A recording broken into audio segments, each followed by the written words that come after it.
Hey friends, welcome to Early Access. Welcome to another episode of Roots, which by the way was Jeff's idea of what to call this series, and I love it. This is going to be about Jennifer and her daughter Skyler. But before we start the episode, I wanted to let you know there's going to be kind of an addition to the end. So you'll know normally I ask my reflection questions and that's the end of the episode. But we're going to get to the reflection questions and you're probably going to notice there's a few extra minutes on the end. And so stick around for that. Don't leave just because we get to the reflection questions. I want to let everybody know. Let's get into it. Welcome to Early Access. I'm Katie Whitlock. I am here with Jennifer and Skyler. Jennifer and Skyler, it's lovely to have you here. Thanks for having us, Katie. Yes, thank you. We're excited. For anyone who doesn't know, this is part of a new series we're doing. This probably we'll probably have a few episodes out by the time this comes out. But for anyone who has been longtime listeners of the podcast, I usually do one-on-one interviews with people about their Enneagram numbers. But recently I've been very interested in how Enneagram numbers turn up in families and relationships and how they kind of interact with each other. So I put out a call for parents and their adult children, or I guess teenager and above children. And we're going to talk about kind of how different Enneagram numbers play in different families. So if we could, I'm going to have you both introduce yourselves just a little bit. What I need to know from you, Jennifer, I'll have you go first, and then Skyler, you can follow. Jennifer, I need to know, well, first of all, you should say, I guess, if you're the parent or the child and your Enneagram number. And then basically just anything you feel like is relevant for people to know about you, right? Just a little introduction. Take it away. Hi, I'm Jennifer, the parent in this conversation. I identify as an Enneagram type 2 and am probably about 8 years into my journey with the Enneagram, a tool I wish I would have had in my toolbox when my daughters were younger, but it was parenting that drew me to the Enneagram. Okay, how so? I discovered when Skyler, our oldest daughter, was in high school that suddenly what was an easy relationship for us with her growing up was no longer what it used to be, just because she was becoming her own person and heading towards young adulthood. And I had always parented our two daughters the way that I wish I had been parented. And it wasn't working. It was no longer working. It worked when they were little. And so I was like, what can I change? What can be different about how I approach parenting, particularly with Skyler at the time, because she was the oldest. Mm-hmm. Fun. So what was your introduction to the Enneagram? Like, how did you pick it up? Were you a Suzanne Stabile girl, or were you like Helen Palmer, or what? Like, how did you get into it? Can thank Annie F. Downs with her Endless Summers. And I was very resistant to the Nashville everybody's into something kind of idea. So I resisted it, but I learned about it through her podcast and ignored it for a good year or two. Word. And then realized that this was not a new concept, that this was a theory, a personality system that had been around for a long time. And suddenly, as a lifelong student and a teacher, I was interested. So I did go deeper with Suzanne Stabile and learned about Helen Palmer's work later. Yep. Cool, fun. So people always bring up, right, like, how are you going to sort everybody into these 9 boxes, right? Like, whatever, I'm just going to leave it alone. And I hear it from everybody, but I always wonder, depending on your number, like, you'd have a different reason for being, like, what's the word I'm looking for? Being, like, resistant to that idea, right? So I'm just, as a sidebar, what do you think as a 2 was your resistance to the Enneagram at first? That's a good question. I have always resisted being labeled. I have most of my life felt misunderstood. And I can't parse out what was the impact of grief and loss and adoption on my life and what was my personality type and which, came first. So my resistance was that nobody's going to know me. Nobody really knows me. And so how can they type me? And yeah. All the things. I imagine as a heart type, I relate to this as well. It feels very scary to imagine that people might know you that well. I don't really want to believe that people might know me that well. So I agree that there's some resistance there. I actually read the first book I picked up about the Enneagram many books later. The first one was The Road Back to You by Ian Cron and Suzanne Stabile. And I picked it up objectively, just wanting to learn about all the types. And I got to the 20 questions in the front for a 2, and I was checking them off. I don't know, Skyler, if you remember me telling the story at about 16. Yeah, I did it after you. You gave it as like a, yeah. Here you go. Well, DIY test. Right. I checked off like 16 of the 20, and I didn't tell my husband, Eric, what I was reading about. And he was getting ready for bed, and I said, can I just read you a list? And so I just started to read the statements at the beginning of type 2 in that book.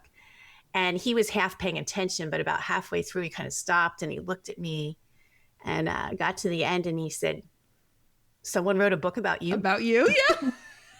And I was like, oh, how did they know you that way? Oh. Yep. You're like, I'm on the page. How'd they get in my head like that? Right. That's crazy. That's funny. Do you know what number Eric is while we're on him? He identifies as a type 5. As type 5. Okay.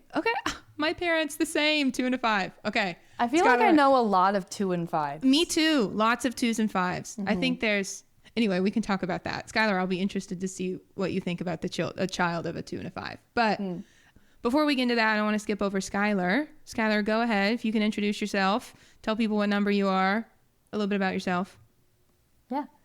I'm Skyler. I'm the child, eldest daughter. I am 24.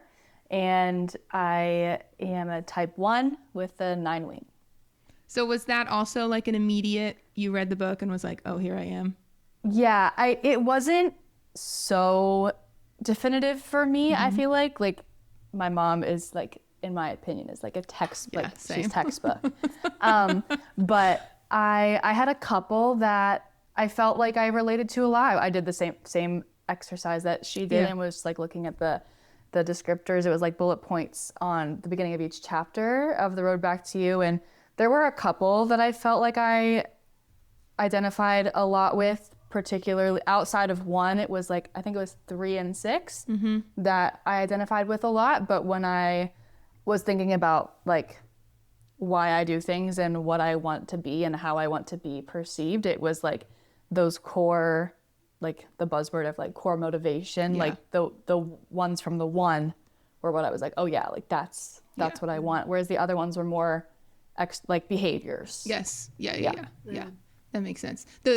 You're saying the reason you were relating to 3 and 6 was more behavior based versus, okay, I understand. I understand.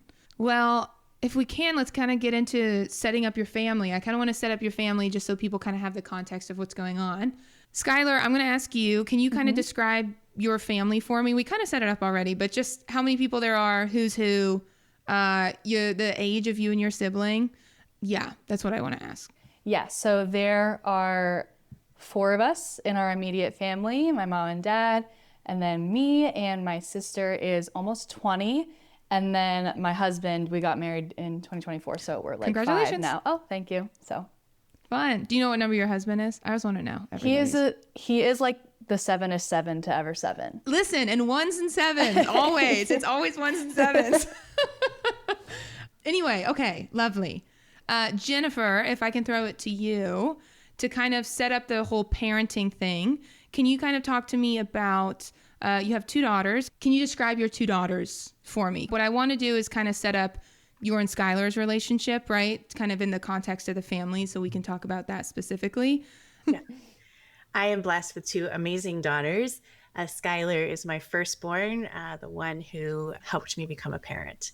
She is eager to do the right thing. She is responsible and to family and friends. She has an incredible stage presence, whether she's in a musical or dancing. I know I'm biased, but everyone says it also. Cool. And so therefore, a lot of people assume that she's an extrovert because she has a really beautiful stage presence, whether she's singing or performing, dancing. And so I learned early on that she was actually an introvert, and that social commitments exhaust her, unlike her mom. Although I'm aging, so that's changing a bit. Let's see, what else? Skyler's really attuned to me and to the people around her. We share a love of processing social events and social dynamics, and like to analyze every dance performance from beginning to end, backstage to final recital. She has a lot of the typical firstborn attributes in the fact that she's high achieving and she is sort of carving the path to do the right thing, and knows what's right and wrong, and chooses what she believes is right. And I've admired it. I admired that about her. Yeah. Cameron came into our family. Skyler came into our family through birth, and our youngest daughter came into our family through adoption. I'm adopted, so this was part of my heart's desire, was to birth a child and also to adopt a child. So their beginnings are different. Skyler and I bonded in utero. We came out sort of as bosom. She came out sort of as my, first mate. Yeah. And Cameron came into our family at about 21 months. So her start is full of trauma, and as my own story is. And so that was a big part of my parenting and parenting them differently. Cameron is a very private person, and she also is very loyal. It takes a long time for her to trust. Yeah. And when she does, then she is also fiercely loyal. She's also super funny, and she's strong and resilient, and doesn't choose to always share her opinion, where I pretty much know where Skyler stands on things. Yeah. I had to play a lot of guessing games and sort of trying to figure out what her opinion really was, or what she really thought or believed. I had to go about it in a lot of different ways and really study her a lot more. Skyler's a verbal processor and Cameron is not. And I had to learn to not take Cameron's withdrawing or slow to give information as who she was, and respect that. Yes. Where Skyler and I share a lot of details pretty easily. So I would say that's one of the biggest differences between my girls. My mother, she doesn't know we're talking about this, but she wishes she was here right now, because she would relate to that a lot.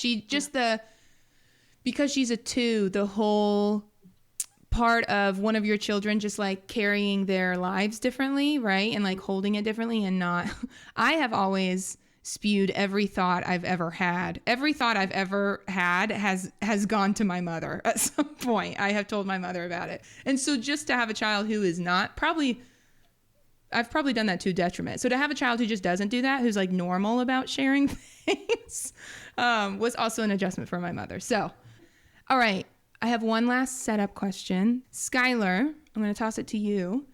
Can you, and this is kind of where we can start to maybe bring in the Enneagram a little bit if you want.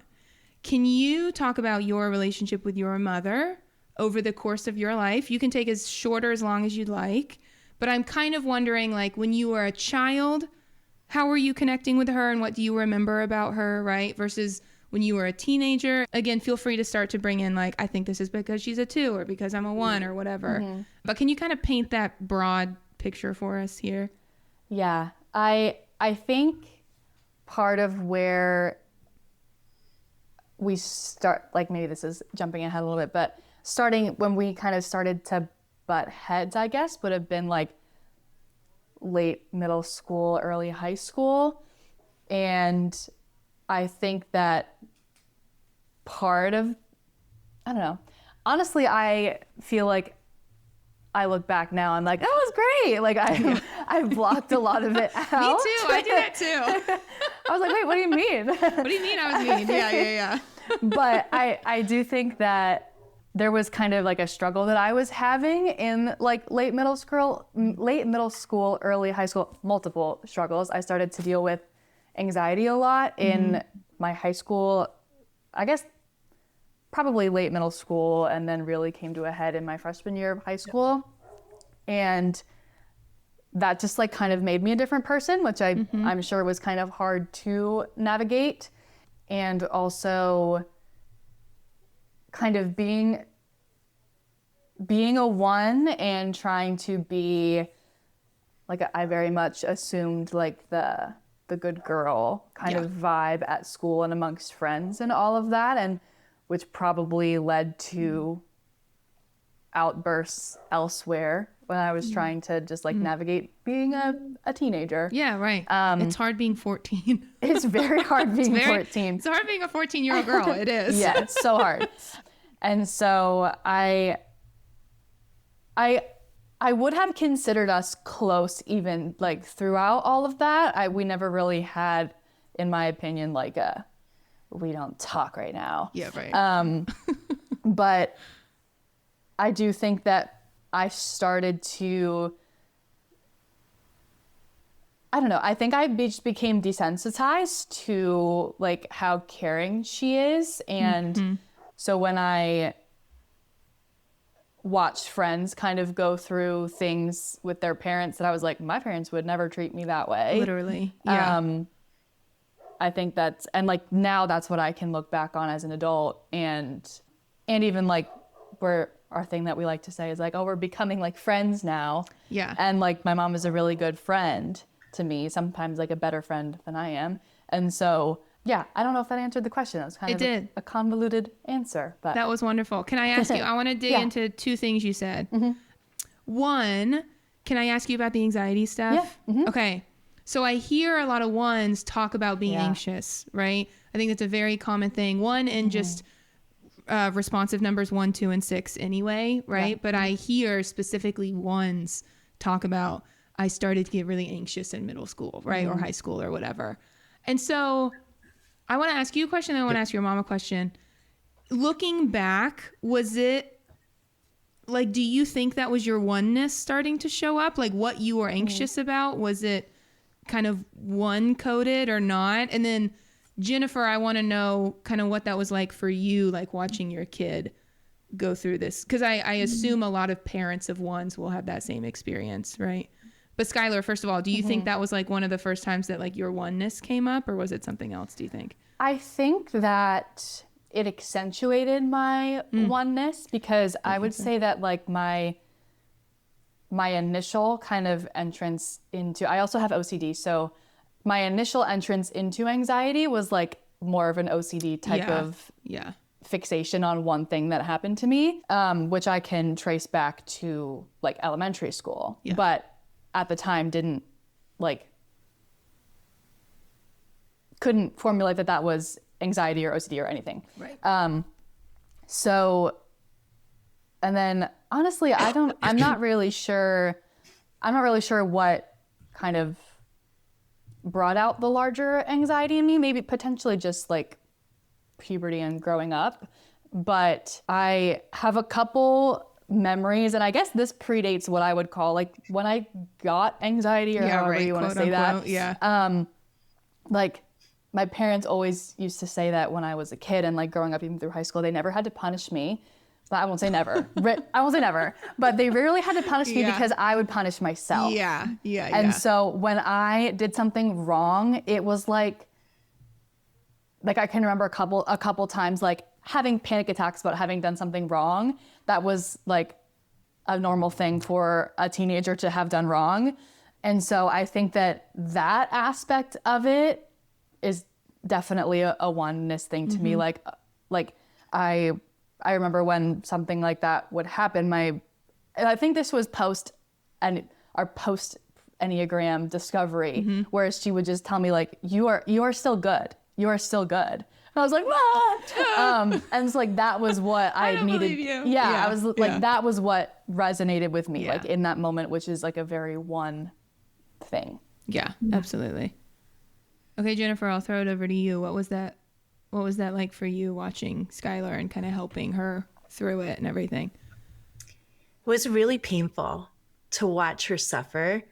and to not know why. So we first wanted to go to a cardiologist. We even Skyler thought like something physically was wrong. Oh, were you getting like heart palpitations and stuff? Yeah, I was having like, it was like clockwork, like a physical reaction, same time every day. That's crazy. At school, I was like, I have an illness. I have an that's autoimmune. scary. Like I have something. Yeah, and so in our opinion, if you in our naivete as parents, we thought there had to be a reason for anxiety.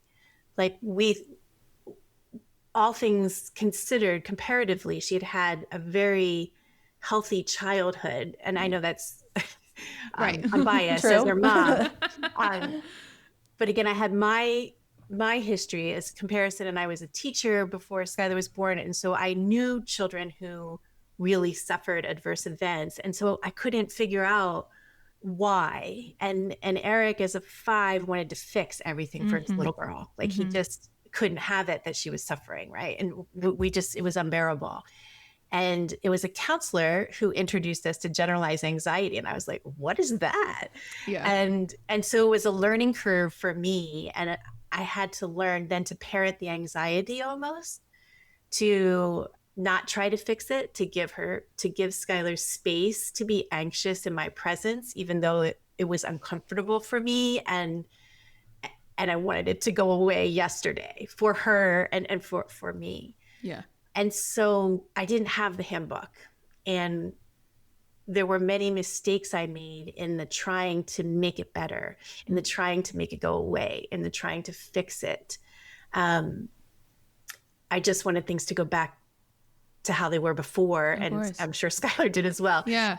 And so learning to live with, a child who you love more than anything in the world, who's suffering, and to hold space for the suffering was a challenge. Yeah. Not to Skylar's fault, of course, but just, I didn't know what I was doing. I'm wondering, as a 2, so, I mean, obviously this would be hard for any parent, right? Yeah.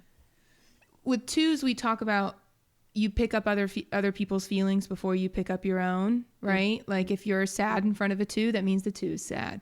Would that happen to you with her anxiety? Like, would you start to feel anxious as well? Or do you feel like it was kind of different than that? You just felt like you wanted to fix it because she's your daughter, right? I don't know that I picked up her anxiety. I picked up her suffering. So you always thought I was angry. I always thought she was angry. And because I'm looking for connection 24/7, I felt like I had done something. So I was always saying, what did I do to make you mad? She's like, I'm not mad. I'm anxious. And then I'd be like, oh, I don't have any framework for recognizing what this looks like in my daughter. But I always say that I'm only as happy as my unhappiest child, right? That's a great way to put it. Yeah. In those years where her suffering was so severe, I took that on. But I also felt like I had to model safety for her, and I wanted to model calm and stability when she was like inside having this storm. So I don't remember taking on the anxiety, but I do remember taking the anxiety personally. Yeah. And I had to unlearn that. Yeah. That this was not about me. And I could supply resources for her. I could learn how to parent her differently, the way she needed me to parent her. But I couldn't take it away, and it wasn't about me. Yeah. What I'm hearing there is you're both in the reactive stance, right? This 1, 2, and 6. Like, you are externally referenced. You are going to be focused on other people or things outside of yourself. Like, of course you took everything personally. Like, it's right there in front of you. That makes sense. That makes sense to me. Skyler, looking back, because your mom's talking about she wanted to fix it and she wanted to take it from you and she had to learn all these things, right? Looking back now, what was most helpful for you? You kind of mentioned being told you are still good, right? Don't worry. Like, what were the things that actually did really help? Versus, if you want to, I would also be interested in maybe the things that like didn't help as much. But what would you say, kind of looking back? if anything did help. Maybe that's like an assumed that like something did help, but yeah, honestly, it was like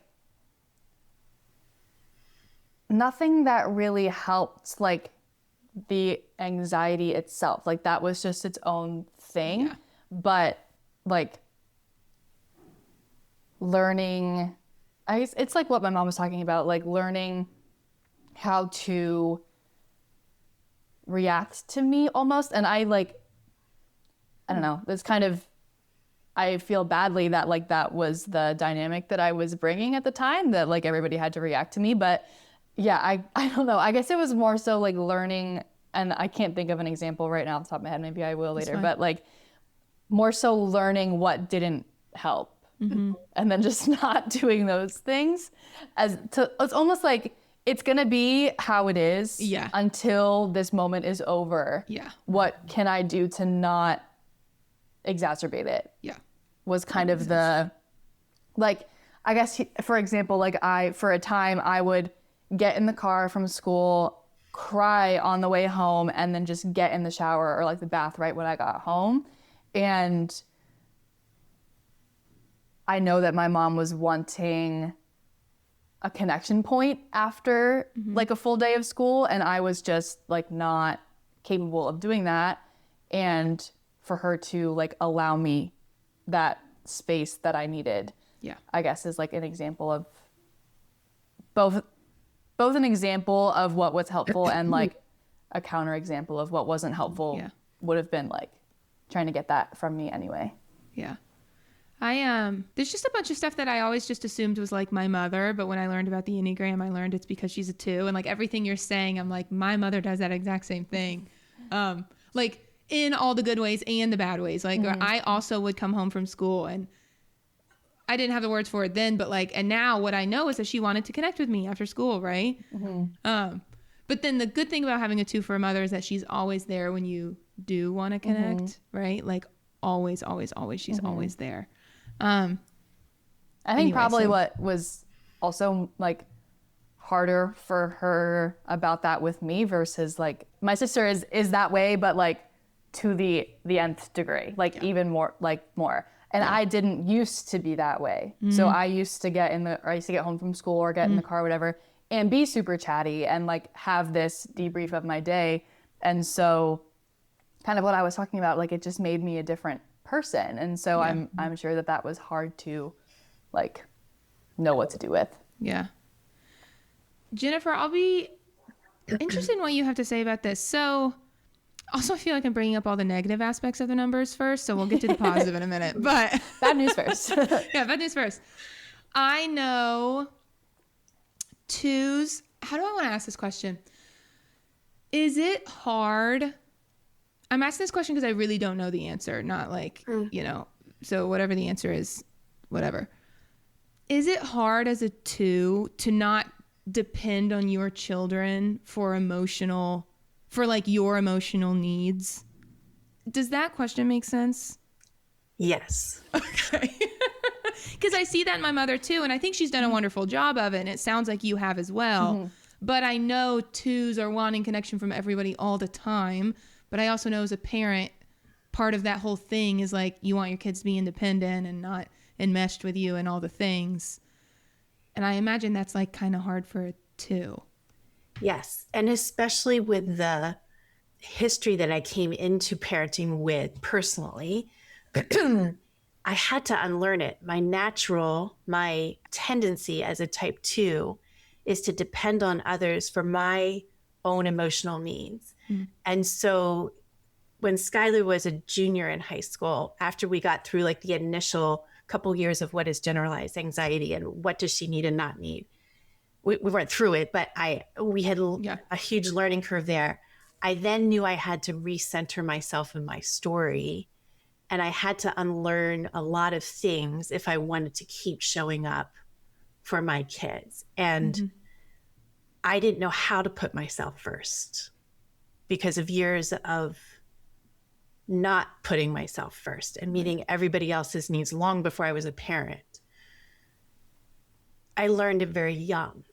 So I a healthier parent. And I hope in 10 years I'll even be healthier, because I'm learning, and have been over the last 8 years, learning to meet my own needs instead of expecting my children or my partner, my husband, to meet my needs.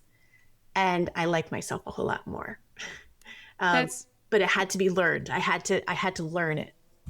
So what is, like, in real life, what does that look like? If there's a parent who's a 2 and she or he is listening to this and they're like, oh my gosh, I need to start learning how to do that. Like, in real life, what does that look like? What did you start doing? I had to start unlearning that my children's feelings said something about me. I had to learn how to stop taking things personally. They want to get in the shower after school. That doesn't mean they don't love me and that they don't want me to be their mom. Right. That means she needs space. She doesn't need me hovering and asking questions. She doesn't need connection right now. And again, it's just that, what Viktor Frankl said about increasing that space between the stimulus and response. That's what I was learning, was to not react, but to respond. But as a type 2, I don't know if this will resonate with other type 2 people. It was my work to do is unlearning how not to take everything personally. Yeah. So walk me through the 2 mind of, my daughter is getting in the shower right when she get home. That means that she hates me and she wants a new mother, right? Like, draw the line between those 2 things for me. For anybody who's not a 2, who's like, why would that mean that? It's hard for me to separate how I grew up from who I am, right? How I was treated from the mom that I set out to be. So in my head, with all of my failures and shortcomings, I was so intentional. I am so intentional as a parent. So what child wouldn't want to spend their after school hours with, just 30 minutes for snacks and talk. And so my job was to learn how to be the mom that Skyler needed, to be the mom that Cameron needed, not to be the mom that I wish I would have had.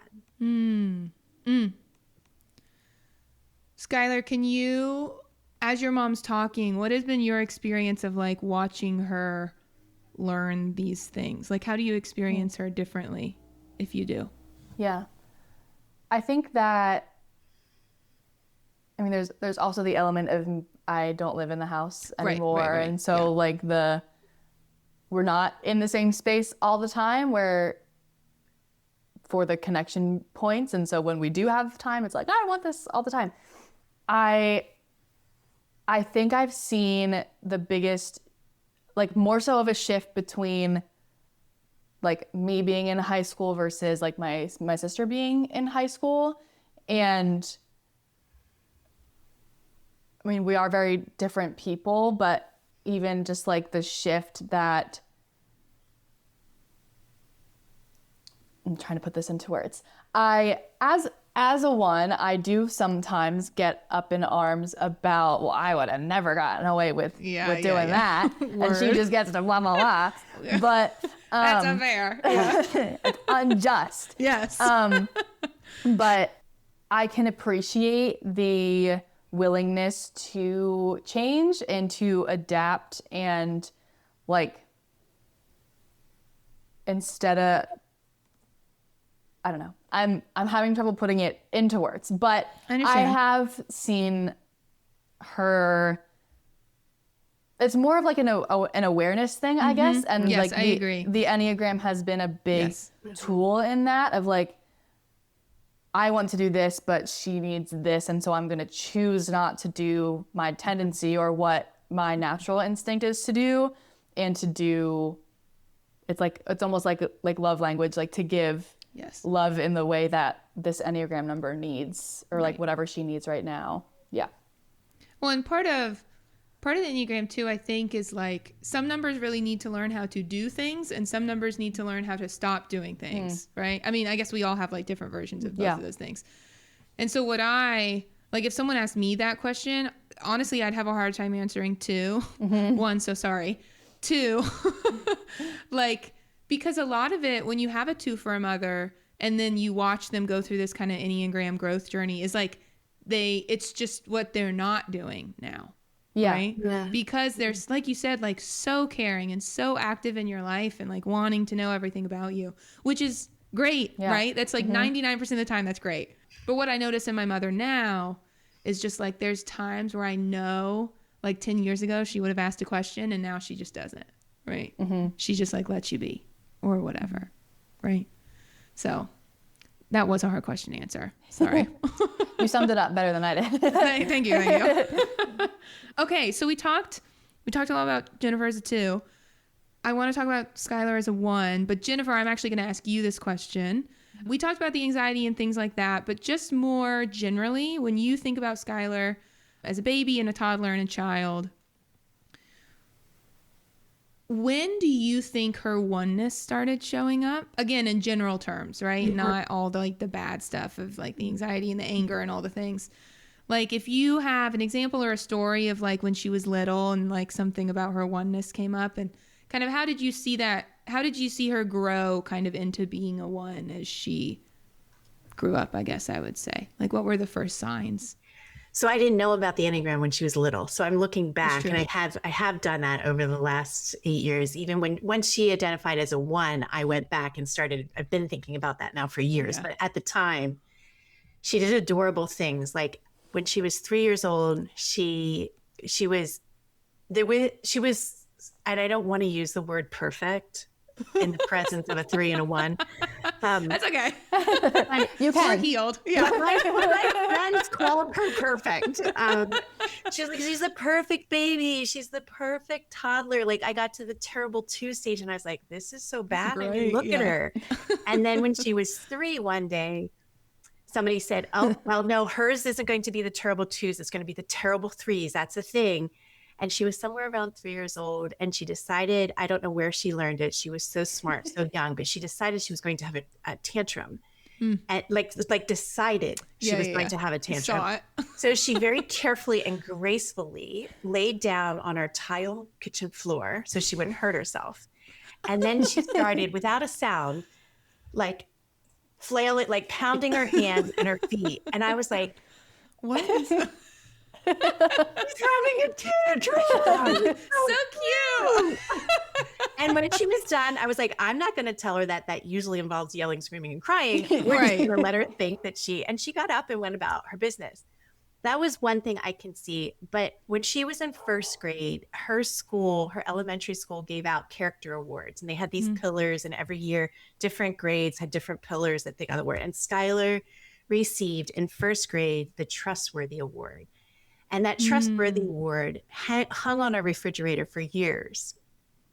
And she was the student that all the teachers relied on. So there was a boy whose name we won't mention who got paired with Skyler every year, and every teacher placed him beside Skyler because that boy his behavior changed when he was next to Skyler. And Skyler kind of parented him. Well, she got to, I don't know if it was 4th or 5th grade, and she got mad about it. She's like, I'm not the teacher. Why do I keep getting a song this kid? Yeah. Another example that she alluded to was when she was in 2nd grade, we had very defined screen time rules. You know, I started out that my child was never going to be on a screen. And then suddenly there were limits. And here we are. Yeah. Here we are. And she snuck, I don't know, Skyler, was it a Nintendo or what? In 2nd grade would have been my DS. Oh, your DS, right? Word. And her door was closed, which normally wasn't in 2nd grade. And so I knocked on the door. I came in, and she was like, oh, you know, like she was on her DS. And I was like, oh my gosh, she did something wrong. I don't even know what to do. Yeah. And so I was like, hand me the DS. So she gives me the DS, and I walk away, and she's distraught. And I said, honey, just take a moment. And I'm in my room going, what do I even do with this? Like, what is the proper, procedure? I don't even know. So I went back to her room. She is like, it's just sobbing, snot crying. And I said, honey, I get her to calm down. And I said, so what do you think should be the consequence for your choice? And Katie, she had herself grounded for months. Yeah. She could never have a screen again for months. She couldn't. And I was like, this She's like, just kill does me. not match the mistake, the choice. And so I said, well, let me talk about it with Dad. I think it's kind of harsh. And then we just concluded that she had punished herself so much that she didn't need a consequence from us because so looking back, I can see that little girl as a type 1 developing. And then as she mentioned, in high school, everyone knew her as the girl who made good choices in high school. And it was just who she was. And it didn't mean that she was perfect. It just meant that, generally speaking, Skyler chose to do what was the right thing and didn't have, she was mature beyond her years and didn't have tolerance for people who were, making stupid choices at a young age. Being dumb. Being dumb. So looking back, I can see that evolution of Skyler as a type 1. When I discovered, Skyler mentioned that I shifted my language in saying that she was good because I longed to be loved and wanted, even before I knew about the Enneagram. I made sure that both Skyler and Cameron heard every day, multiple times a day, how much I loved them, right? Or that I loved them. And when I started learning about the Enneagram, and that's not what a type 1 is longing to hear, but they're longing to hear that they're good. I'm like, why would I tell her that she's good? Of course she's good. Look at her.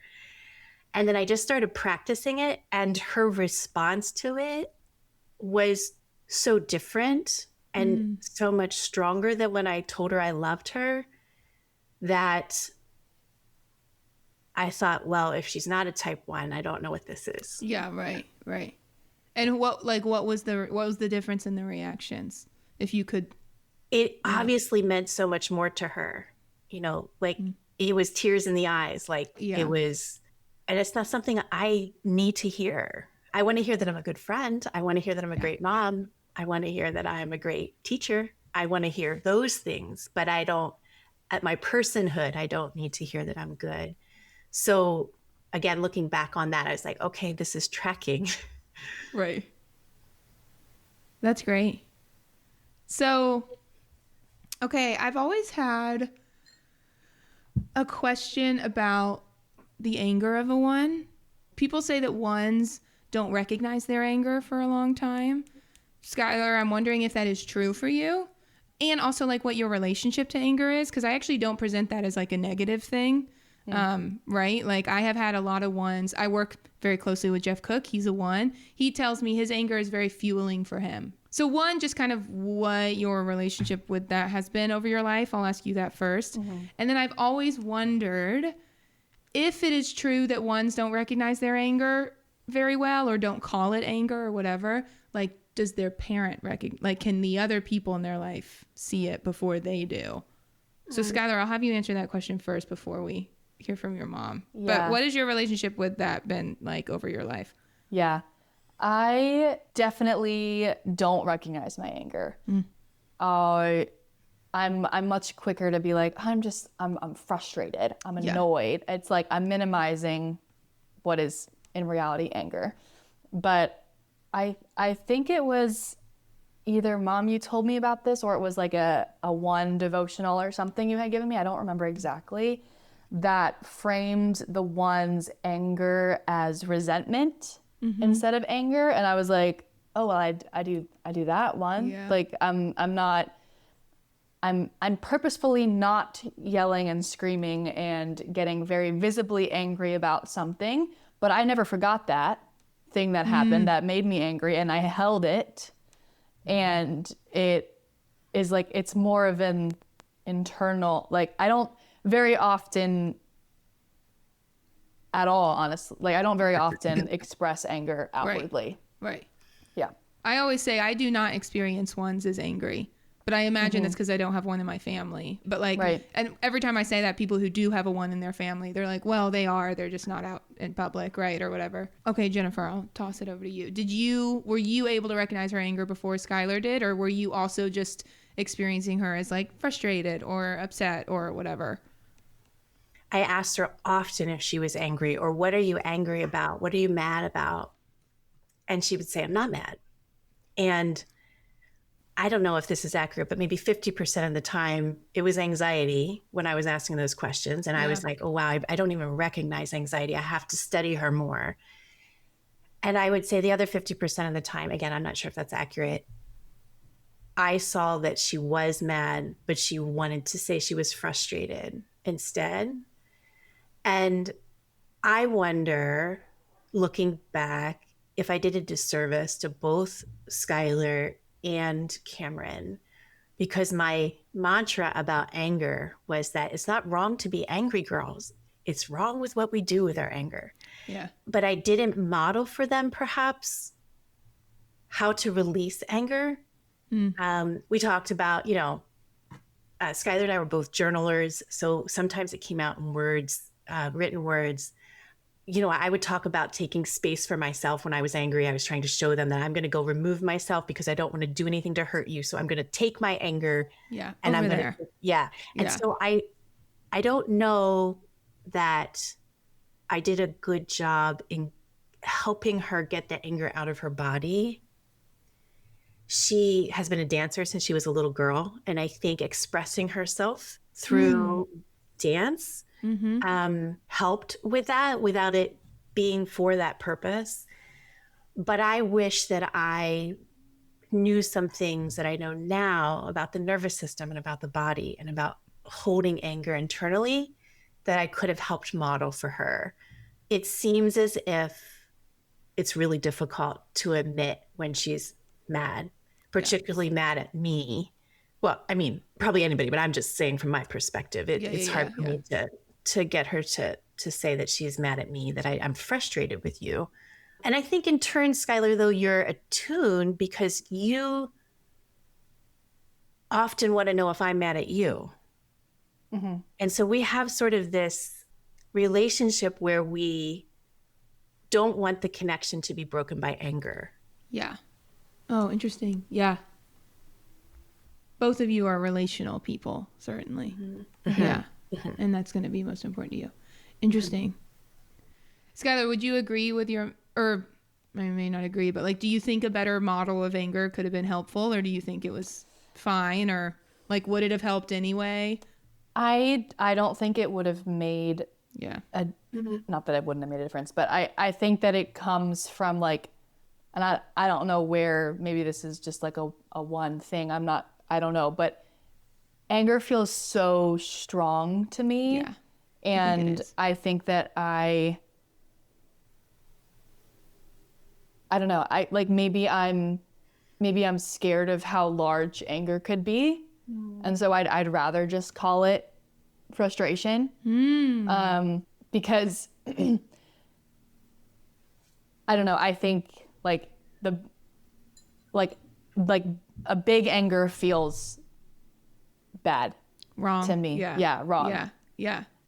So I don't know that a model would have changed,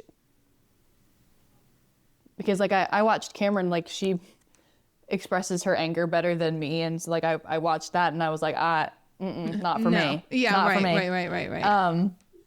So yeah, I think that it's an internal relationship with anger. Yeah. That's really, really interesting. I agree with you. So my mom does the same thing with the threeness. Like she's like, what if I had just told you, it's okay to be yourself and we love you for who you are and all the things. And I said the same thing. Like, I don't think it would have mattered, because that's just a lesson you have to learn. You know what I mean? Like with yourself, you don't really know what that means until whatever, you're 23, 24, 25 and actually figuring it out. And go ahead, Jennifer. No, go ahead. I have a dear friend who's an aunt to Skyler, who identifies as a type 1. And she recently shared with me that she spent several years, she's been in therapy for a long time, but multiple years of her therapy involved her therapist creating something that made her mad in the session because he wanted her to practice developing the muscle to be angry, so that when she would encounter it outside of therapy sessions, she would have muscle memory with what to do with the anger. Right. And she has found that really helpful. Wow, that's fascinating. I really want Jeff to listen to this because we've been talking a lot about his feelings lately. And he's all said this on a podcast, so I'm not, exposing his secrets. Like Skyler, I only bring this up. He has said like basically those exact words. Like my anger feels horrible and big and like rage. Like that's what he would say. Like, and it makes me like, it feels violent and like all these things. And he's like, why would I ever want to deal with that? Right. Like that's just not for me. I just don't want it. So we'll call it something else. Right. So anyway, I do think that's a one thing, but I've never heard it said like that. That was really, really good. Okay. So I want to keep talking for like 4 hours, but I'm going to bring us to our kind of wrap up questions. Right. I'm going to ask one before we get to the real wrap up questions. Do both of you, either or both of you, have maybe an example or just can talk about how do you think your numbers fit well together? Like because you're a 1 and a 2 together in the same family, how do you think that is good for your relationship? Because we talked a lot about how sometimes it causes right? All numbers can cause friction with all the other numbers. We've talked about some of those. But being a 1 and a 2, how do you think that has helped your relationship specifically? Open-ended. I think that the first thing that comes to mind is that I think that we both care a lot about like the quality of our relationship. And like that kind of sounds like a weird way to phrase it, but like no, I understand. Because I want things to be good, and like my 9 wing wants things to be peaceful, and because of her just like overall care about relationships and how important that is to her, like that we both, and we've kind of touched on this already, but we both care a lot when there's something in the way of that. Yeah. And so even if it like takes a while to identify or a while to work through, and it's not something we can just like talk about and then it'll go away, like we both want that to happen. There's nobody who's like, well, it is what it is. Like it's like we both care a lot about that. Yeah. That's great. Yeah. You agree, Jennifer? Yes, I think that's a gift. I think also it extends beyond our relationship. It extends to our other close relationships. And the fact that I know it's a priority for her is a gift to me. Yeah. That's great. Okay. So I'm going to pick a reflection question for both of you. So Jennifer, you are, I don't know if you had Skyler in a hospital, but you're in the hospital. It's your first day with her, right? They just placed her in your arms. If you could go back to that moment, it's actually kind of a 2-part question. I'm going to ask you, what would you tell yourself at that point in time, knowing everything you know now? And also, baby Skyler, if she could understand you, what would you tell her at that point in time? Don't cry. Cry. I think this also made my mom cry. What I would say to myself in the hospital holding Skyler, I'm going to look at Katie instead of Skyler. Jennifer, you're going to need to continue to do your own inner work in order to show up for this little girl the way that you want to. The way that she needs you to parent her is different than what you needed when you were a little girl. So study that. Stay self-aware.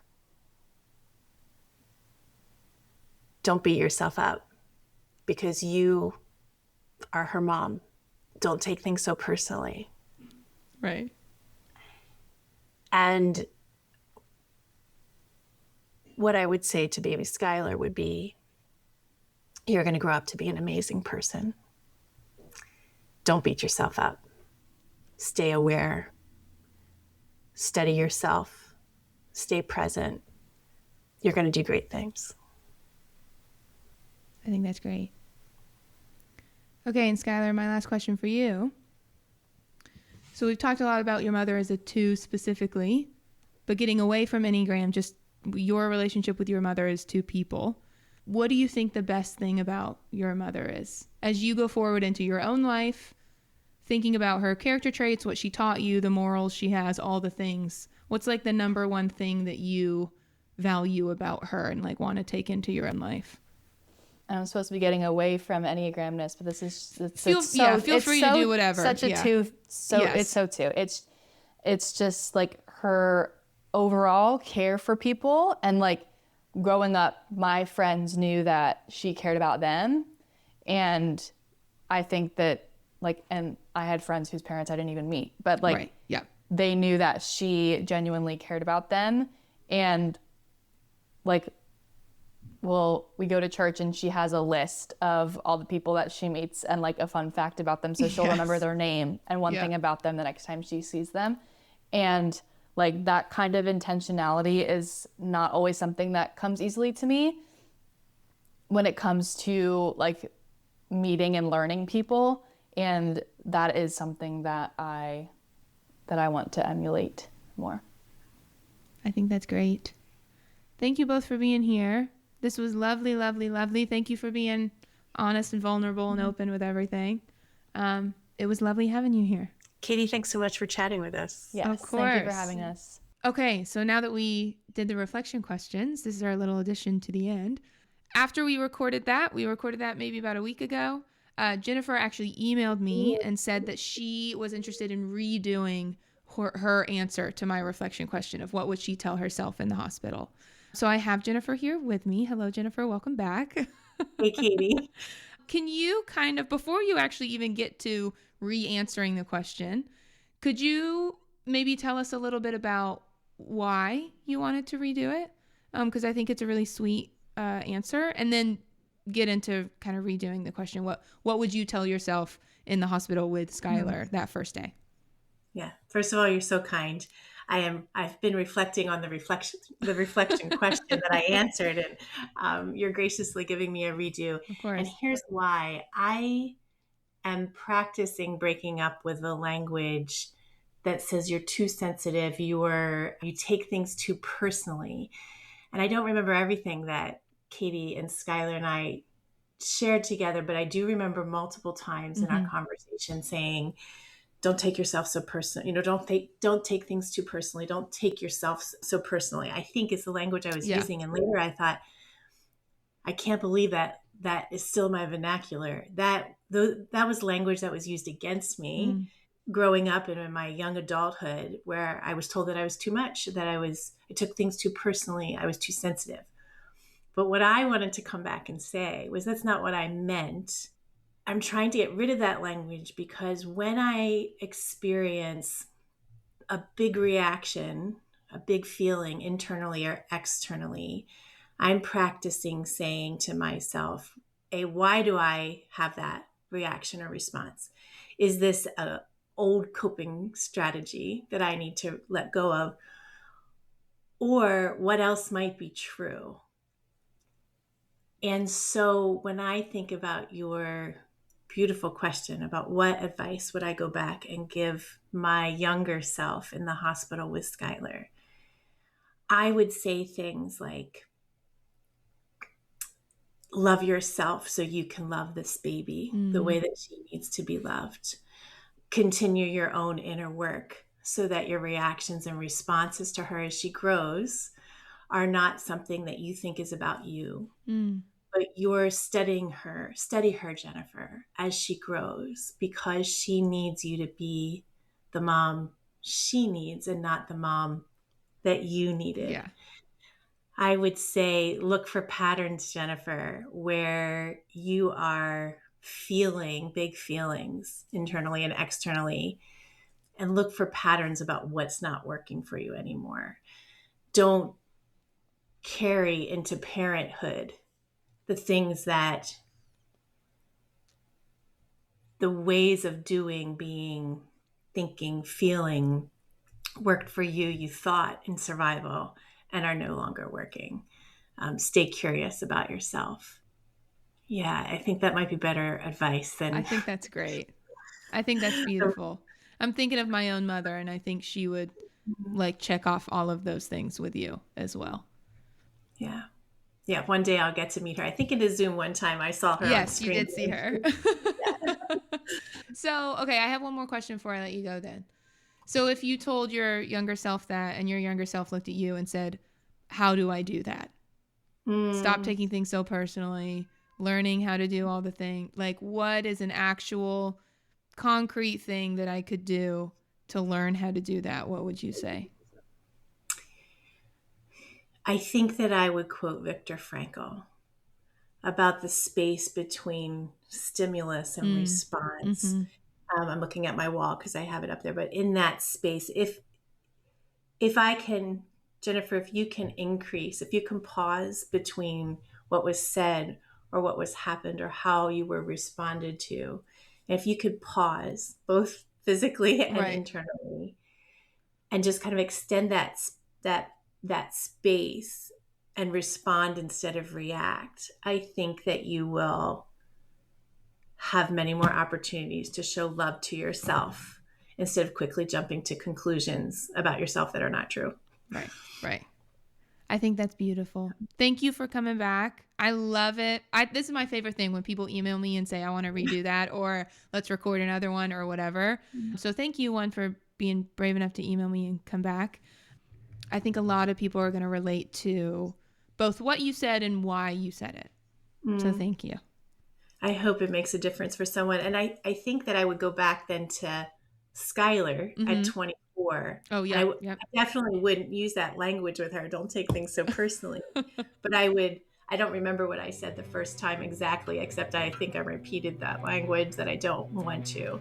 But I would say, give yourself grace, Skyler. Pay attention to when you're criticizing yourself internally. Pause and ask yourself that same question, what else might be true here? And then if I didn't say it the first time, I want to say she's doing great because she's way more self-aware at 24 than I was. I think that's great. What I'm hearing there is you're both thinking repressed, and what bringing up the thinking center in real life looks like is that's all it is. It's just pausing. That's all it is, right? 1s, 2s, and 6s can all pick that up of, hold on, before I do what I was about to do, let me think about what else could be true here, right? And it's internally a lot of times. Sometimes it's a reaction outwardly towards others, but a lot of times it's how I'm beating myself up in my head. The language that I'm using, you're a terrible mom, you're a terrible friend, you're all the things you're not. It's not about failure for me, but wanting that connection to be really, really perfect. Yeah. Great. So Skyler, practice giving yourself grace. Do you have any last thoughts before we sign off? Sign off for real? No, just a real thank you. Of course. I love the work you're doing. This is a really, as a parent, this is a really meaningful series. So thank you. Good.